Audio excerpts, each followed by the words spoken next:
Yourself, especially at the linebacker position, but it seems, a guy like Malik Hawkins was the first game he stepped up and led in tackles. Now Melton led in tackles this past week. Uh, just like on off, is it just next man up mentality on defense, and what have you seen that you guys were able to stop the run this week that you guys were able to improve on? Being able to start the run, that really started with the front. The front really dominated throughout the whole game, so we forced them into passing, and it really is a next man up mentality, and we have faith in all the linebackers that actually play. I never doubted Chris Melton.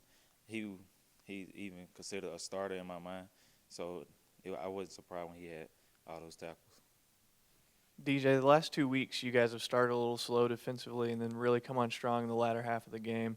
How can you guys kind of play like you do in the second half, in the first half, and through the whole game coming up for North Texas here? I think we just come out and focus more in the first half. I think at first we'd be a little bit too excited, and we just have to calm down some and play our game. Speaking of emotions, going to that last series of downs that you guys were on the field, they've got it 1st and goal at the 9. They've got Taylor who's catching everything and all of that. How do you guys talk a little bit about what the emotion level was on the field, and also how do you keep it in check and make sure you get your business done? We really was confident in ourselves, and we have those type of scenarios in practice against the offense all the time, so we was kind of used to it. And the emotional part, it was more, we knew we had to get the job done. The game was on our back. The offense just went down there and scored. We got to stop them. We just knew we had to do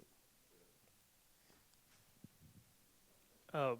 When you look at the stat sheet from last week's game, you see they gained over 600 yards, which by numbers looks like the defense didn't play very well. But actually watching the game, I saw something different. I saw that maybe it allows a few big plays, but especially down on the goal line, the red zone really stepped up. Is this a defense that's kind of designed around the bend but don't break philosophy, or is it just kind of worked out that way recently?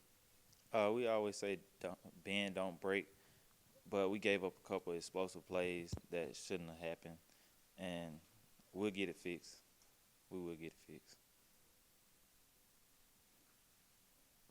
What have you seen from North Texas so far? I've seen that they've used 2 quarterbacks this year. What have you guys seen on their offense that you guys have to focus on this week in practice? Just from our past games, I know we're going to have to start the run, and we're going to have to eliminate explosive plays.